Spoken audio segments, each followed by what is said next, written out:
You're live on the Understanding the Gen Z segment of the Generation XYZ. I am your host, Oluwapelumi Abiodun, and of course, I am here with my beautiful co-host to dissect a topic that is really sensitive and not well spoken about. It is female body objectification in the music industry. And to spice things up, we have a guest in the house. Her name is Kike Lomo Adelayi.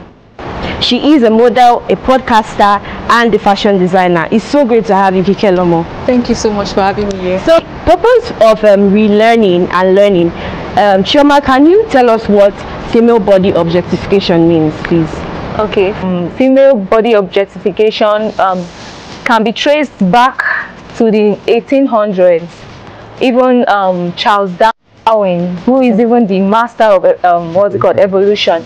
According to him, he drafted what he sees, how women should be treated. They should be objects that should be placed for fun, for pleasure. They don't even refer women as human beings. Do you understand? According to like the 1800s, they want women to just sit. If anybody wants to see for pleasure, if you want to see them, you can see them. Maybe you dress a certain part to appeal, sometimes to appeal for sexual purpose, maybe for fun. Yeah, so female objectification has been traced back, like it is not a new thing. So that is my definition. Please. Why do many music videos show women in revealing clothes more than men? Because if we're really being honest, we see it more on the women's side than the male side. So why do you think that happens in the music industry? Okay, thank you, Pelumi, for that question.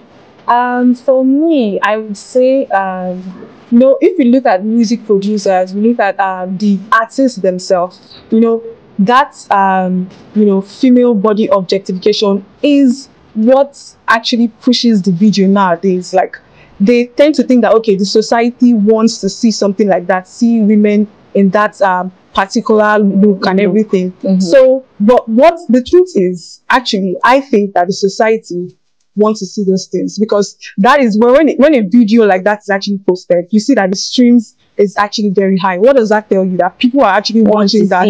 So to me, that's really, it's not even about the music industry, it's about we as a people. Do female artists feel like, I want to hear from the male perspective, do female artists feel like they need to look a certain way to be successful? Yeah, I feel like yes, they have to look a certain way to be successful, because majority of the female artists you see, the successful ones, this is how they dress. That's like, this is their trademark. Yeah, this is their trademark. The ones that cover up do not really like go that far in their produce. So they tend to build that standard that this is how it's meant to look. This is how you're meant to look for you to be successful and everything. So bad that you see a man fully clothed and then you see a woman beside him and she's unclad, like almost unclad. I just said, it's leveled for the things. For the female gender, the men too don't wear shirts. And they are oiled up. But if you want, what is the ratio between men that do it and women that do it? Because it's more on the women's side. Because even in music videos where you see women, like women are the artists, you still see them dressing indecently. I don't know, it's like both. But if you see a man in the music video, a male artist, they even wear gloves and socks and shoes and boots and fully clothed. Like you already said. Okay, I want to say something. Like I said, female objectification has been traced from the 1800s. So we cannot all here come and sit here and say it is what the viewers want. No, let's not even start there. It is now like I can just dress in a certain way, maybe reveal some sensitive part of my body if I want to. But when it becomes control, when you're controlling me because this is going to bring a commercial shock to people, maybe bring you, that is when it becomes female objectification. Yes. What role do men and even women play in this objectification? Because I'm sure that even women that are objectified, they have a role to play. So Chioma, what role do you think men play? What role do you think women play in this objectification? Okay, I'm going to start with what the role women play. You see, most women, I'm going to use Lizzo as Lizzo, the singer, American singer. She was at a point in her life, I think she was a bit fat. So she got a lot of backlash, especially from women.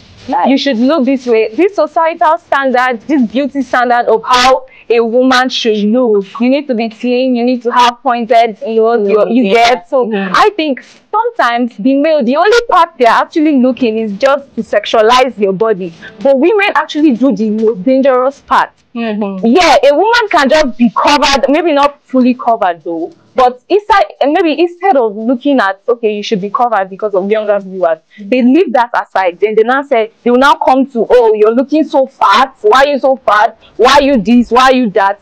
Thereby making the singer even go, sometimes they might even die of depression. Some might even go this is really ironic because women who are objectified are even the ones who are doing more. I feel like they are the reasons why it happens. Because if you're not hot, you won't talk about someone else's body. That's very true. Would say if you're actually doing that to prove a point, then I feel like it's no more confidence. You want people to, you just want to prove a point that, oh, I'm very sexy, and the sexy part you're trying to prove is being not fully clothed. You just want people to see. But I don't think it's really necessary to prove a point in that aspect. What opinion is that? So let's ask the last question actually. What are the realistic measures record labels and music institutions can use to stop the objectification of women in music? Because as much as we say a lot of people want to see it, we have to change as viewers. We have to change our mindset. We have to stop, stop making things that are not good, make them look like they are good. So what can record labels also do, and even us as people, what can we do to actually stop objectifying women? Because everything we said here will not be important if we are not saying this. Well, I feel like there's nothing record labels can do in this situation, because it is what sells. At the end of the day, a business is going to go for what brings in more profits. There is not much you can do in such situations, and even if you bring a solution, there's a low likelihood that they are going to take heed to such solutions. I feel like the people being objectified are doing it because they want to do it, and because there's money involved in it. So I don't see any problem although it is bad the way they portray women, but it is the women that want to do what they are doing. Really? Sometimes it's not them. How is it not they're them? not the ones that want to achieve it. You cannot force them. Sometimes there are teams of circumstances. Sometimes they have to do because, like, I'll use an example. Before Thames came into limelight, Thames she was wearing baggy clothes, and she was really decent in her dressing. But we see how her fashion has evolved over the years. We can see that now she's wearing more tight. You can also say she's expressing herself. Now I feel like she's not expressing herself. I feel like she's being coerced to do it. She's being told to do that because they're telling her this is what is selling, and I think this is what to sell your music. When she moves and swings her body in her concert, you see how she shouts, and that is what they are telling her to do. Sometimes it's not really what they want to do, and that is what we are talking about. And the change starts with us. The change starts with us. Everything you say here will not be important. It's you as a person. Not I have a question for you. That's what I'm saying. Like, instead of, I was surprised in saying it is their choice. They want to do what they want to do. Instead of you to say, okay, producers should maybe create a measure, maybe a law, to implement a law that female who don't feel a certain way should not be forced to do that. The producers encourage the citizen. So I'm trying to say that we as a country, we should implement a law that anybody who forces somebody to do what they are not supposed to do, there should be a penalty for that. Let's not just come and sit here and say, oh, as long as you're being paid. No, that's not fair. That's not fair. The thing is, not fair. You can actually say that for the music artists themselves, but then again, these are video vixens.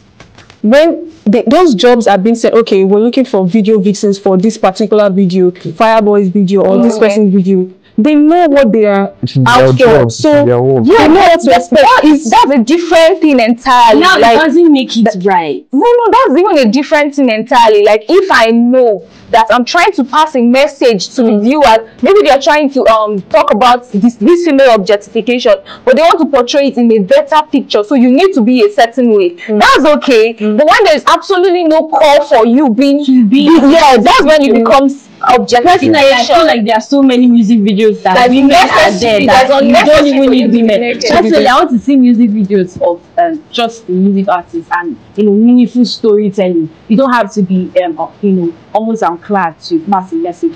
All right, everything you said here. Thank you so much for staying up to this time. It is not going to be relevant if we are not making a change. Change starts with us. Change start with you and me. We can start as music artists. You're a music artist. You're a music video vixen. You can start by refusing to dress in a certain way to make sure that you're not being objectified in whatever form or way. So thank you so much, guys, for staying tuned, and we hope to see you next week. Bye.